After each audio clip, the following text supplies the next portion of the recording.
മാതാപിതാക്കന്മാരെ, സഹോദരി സഹോദരങ്ങളെ, കുഞ്ഞുമക്കളെ, പ്രിയമുള്ളവരെ, ഇന്ന് ആകാശം ഭൂമിയെ ചുംബിച്ച ദിവസമാണ്. മണ്ണും വിണ്ണും തമ്മിലുള്ള അകലം ഇല്ലാതായ നിമിഷമാണ്. ദൈവം മനുഷ്യന്റെ ഭാഷ പഠിക്കുവാൻ തുടങ്ങിയ അർത്ഥവത്തായ ദിവസമാണ്. ദൈവസ്നേഹത്തിന്റെ പാരമ്യത്തിൽ ദൈവത്തിന്റെ രൂപത്തിലായിരുന്നവൻ തന്നെ തന്നെ ശൂന്യനാക്കിക്കൊണ്ട് ഈ ലോകത്തിലേക്ക് മനുഷ്യരൂപം കൊണ്ട് മനുഷ്യനായി ജന്മമെടുത്ത പുണ്യദിനമാണ്. എല്ലാവർക്കും ക്രിസ്മസിന്റെ ഈ തിരുനാളിന്റെ മംഗളങ്ങൾ ഏറ്റവും സന്തോഷത്തോടുകൂടി നേരുകയാണ്. അച്ഛൻ ഇവിടെ പ്രസംഗം പറയുവാനായിട്ട് കയറുന്നതിന് മുമ്പ് നമ്മുടെ സങ്കീർത്തിയിലായിരുന്നപ്പോൾ നമ്മുടെ കൈക്കാരൻ വന്ന് പറഞ്ഞു, അച്ഛാ ഇന്ന് ഇച്ചിരി താമസിച്ചിട്ടുണ്ട്, അതുകൊണ്ട് മാർപ്പാപ്പ പറഞ്ഞതുപോലെ 7 മിനിറ്റിൽ അച്ഛൻ്റെ പ്രസംഗങ്ങൾ ചുരുക്കുമെന്ന് ഞങ്ങൾ പ്രതീക്ഷിക്കുന്നു. ഞാനും ഉറപ്പ് തരുന്നു, ഒരു 7:02 ആകുമ്പോഴേക്കും എൻ്റെ പ്രസംഗം കഴിഞ്ഞ് ഞാൻ ഇവിടുന്ന് പോയിരിക്കും. അതുപോലെ തന്നെ ഞാനിവിടെ കടന്നു വന്നപ്പോൾ ഞാൻ ഓർത്തു, ഇനി വലിയ ഒരു സന്ദേശത്തിൻ്റെ ഒന്നും ആവശ്യമില്ല. ഇവിടെ വന്ന സ്കിറ്റ് തന്നെ ഏറ്റവും വലിയ സന്ദേശമായിരുന്നു. അതിൽ ഓരോരുത്തരും, നിങ്ങൾ മാലാഖമാരും അതുപോലെ യോസേപ്പ് പിതാവും പരിശുദ്ധ കന്യാമറിയമും ഉണ്ണീശോയും ഒക്കെ ഭയങ്കര അഭിനയം കാഴ്ചവെച്ചു എന്ന് തന്നെ വേണം പറയാൻ. അതിൽ എന്നെ ഏറ്റവും അട്രാക്ട് ചെയ്തത് ആ 2 ആട്ടും കുഞ്ഞുങ്ങളാണ്.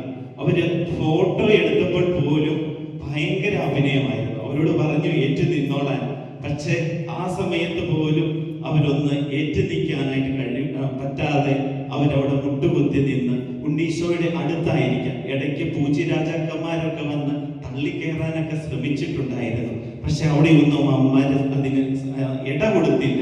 അങ്ങനെ ഉണ്ണീശോയുടെ അടുത്ത് നിൽക്കുവാനായിട്ട് താല്പര്യമുള്ള ഒരു ആട്ടിൻകുട്ടികളെയാണ് അവിടെ കാണുവാനായിട്ട് സാധിച്ചത്. അതൊരു വലിയ മെസ്സേജ് ആയിട്ട് എനിക്ക് തോന്നി. എപ്പോഴും ഉണ്ണീശോയോട് ചേർന്ന് നിൽക്കുവാനായിട്ട്, ഉണ്ണിയോട് ചേർന്ന് നിൽക്കുവാനായിട്ട്, ഈശോയോട് ചേർന്ന് നിൽക്കുവാനായിട്ടുള്ള ഒരു ആഗ്രഹം നമുക്ക് എപ്പോഴും ഉണ്ടായിരിക്കണം. അതാണ് ഇന്നത്തെ ക്രിസ്മസിന്റെ മെസ്സേജ്. ഓരോ ക്രിസ്ത്യാനിയും ഉണ്ണീശോയോട്, ഈശോയോട് ചേർന്ന് നിൽക്കേണ്ടവരാണ്. മാതാവിനെ പോലെ, യോസേപ്പ് പിതാവിനെ പോലെ, വിശുദ്ധരെ പോലെ, സഭാപിതാക്കന്മാരെ പോലെയൊക്കെ ഉണ്ണീശോയോട് ചേർന്ന് നിൽക്കണം എന്ന ഒരു വലിയ മെസ്സേജാണ് അവർ തന്നത്. ക്രിസ്മസ് ഒരു വലിയ രഹസ്യമാണെന്ന് വിശുദ്ധ അപ്രേം പുണ്യവാളൻ പറയുകയാണ്. പുൽക്കൂട്ടിൽ അദ്ദേഹം കണ്ടത് വൈരുദ്ധ്യമാണ് എന്ന് വിശുദ്ധ അപ്രേം പുണ്യവാളൻ പറയുക. എല്ലാറ്റിനെയും പരിപോഷിപ്പിക്കേണ്ട അവനായിട്ടുള്ള ദൈവം പുൽക്കൂട്ടിൽ വിശന്നു വലയുന്നു. അതൊരു വൈരുദ്ധ്യമല്ലേ? ലില്ലിയെ ഉടുപ്പിക്കുന്നവൻ ഉടുപ്പില്ലാതെ, ഒരു ഉടുക്കുവാൻ തുണിയില്ലാതെ അവൻ ആ കാലിത്തൊഴുത്തിൽ പിറന്നു വീഴുന്ന ഒരു വൈരുദ്ധ്യം. അതുപോലെ തന്നെ ഇടിമുഴക്കത്തിന്റെ നാഥനായിട്ടുള്ളവൻ ഒരു തൊട്ടിലില് നഗ്നനായിട്ട് ആരോടും സംസാരിക്കാതെ കരഞ്ഞുകൊണ്ട് നിൽക്കുന്ന ഒരു വൈരുദ്ധ്യം. ഇതൊക്കെയാണ് പുൽക്കൂടിന്റെ വൈരുദ്ധ്യം എന്ന് വിശുദ്ധ അപ്രേം പുണ്യവാളൻ പറയുകയാണ്. വിശുദ്ധ ഫ്രാൻസിസ് അസീസിയും ഈ വൈരുദ്ധ്യത്തെ സ്നേഹിച്ചുകൊണ്ടാണ് എളിമയെ, ദാരിദ്ര്യത്തെ പുലുകിക്കൊണ്ട് അവന്റെ ജീവിതത്തിൽ അത് പകർത്തുവാനായിട്ട് ആഗ്രഹിച്ചു. അവൻ ഉണ്ണീശോയ്ക്ക് വേണ്ടി പുൽക്കൂടുണ്ടാക്കിയപ്പോൾ അവൻ പറഞ്ഞു, ഉണ്ണീശോ അനുഭവിച്ച ആ വേദന എനിക്കും അനുഭവിക്കുവാനായിട്ട് സാധിക്കണമെന്ന്. ബൈബിളിൽ എത്ര മനോഹരമായിട്ടാണ് അത് വർണ്ണിക്കുക. പിള്ളക്കച്ച കൊണ്ട് പൊതിഞ്ഞ് പുൽത്തൊട്ടിയിൽ കിടത്തിയിരിക്കുന്ന ഒരു ശിശു എന്നാണ് ബൈബിൾ അതിനെ വ്യാഖ്യാനിക്കുക. ദൈവം മനുഷ്യനായത് മനുഷ്യനെ ദൈവമാക്കാനാണ് എന്ന് അലക്സാണ്ട്രിയയിലെ വിശുദ്ധ അത്തനാസ്യൂസ് പറയുന്നു.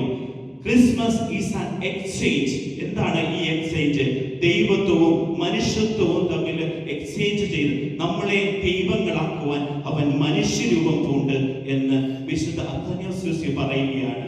വിശുദ്ധ തോമസ് അക്വീനാസും ഇത് തന്നെയാണ് പറയുന്നത്. ദൈവത്തിന്റെ ഏകജാതൻ, നമ്മുടെ ദൈവം നമ്മുടെ പങ്കാളിയാകാൻ വേണ്ടി മനുഷ്യരൂപം സ്വീകരിച്ചു എന്ന്. തന്റെ ദാരിദ്ര്യത്തില് അവൻ നമ്മെ സമ്പന്നരാക്കിയെന്ന് 2 കൊരിന്തോസ് 8:9 ഇപ്രകാരം പറയുകയാണ്. അവൻ സമ്പന്നനായിരുന്നിട്ടും നിങ്ങളെ പ്രതി ദരിദ്രനായി, തന്റെ ദാരിദ്ര്യത്തിൽ നിങ്ങളെ അവൻ സമ്പന്നനാക്കി എന്ന്.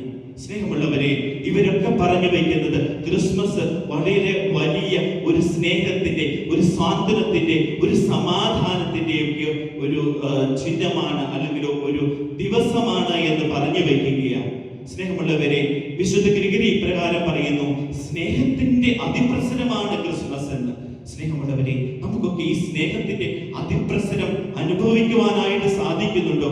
ഇത് കാലത്തിന്റെ പൂർണ്ണതയിൽ സ്വർഗത്തിലും ഭൂമിയിലുമുള്ള എല്ലാറ്റിനെയും ക്രിസ്തുവിൽ ഒന്നിപ്പിക്കുവാൻ വേണ്ടിയാണെന്ന് എഫേസോസ് 1-ാം അധ്യായം 10-ാം വാക്യത്തിൽ പറഞ്ഞു വയ്ക്കുകയാണ്. ഈ വിശുദ്ധരൊക്കെ പറഞ്ഞു വയ്ക്കുന്നതിന്റെ വെളിച്ചത്തിൽ നമ്മളൊന്ന് ചിന്തിച്ചു നോക്കുമ്പോൾ നമുക്കൊക്കെ ഒത്തിരി സ്നേഹത്തോടുകൂടി, സന്തോഷത്തോടുകൂടി, ഈ സ്നേഹത്തിന്റെ അതിപ്രസരത്തോടുകൂടി ഈ ക്രിസ്മസ് ആഘോഷിക്കുവാനായിട്ട് സാധിക്കുന്നുണ്ടോ? ദൈവം മനുഷ്യരൂപമായത് അത് ഒരു അത്ഭുതമാണ്. കന്യക ഗർഭം ധരിച്ച് പുത്രനെ പ്രസവിച്ചത് ഒരു അത്ഭുതമാണ്.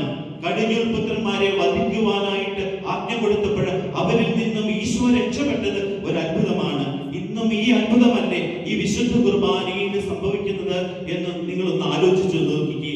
എനിക്കും നിങ്ങൾക്കും ഒക്കെ വേണ്ടിയിട്ട് ഈശോ ഈ ലോകത്തിലേക്ക് ഇറങ്ങി വന്നു. അവൻ മനുഷ്യരൂപം എടുത്തു.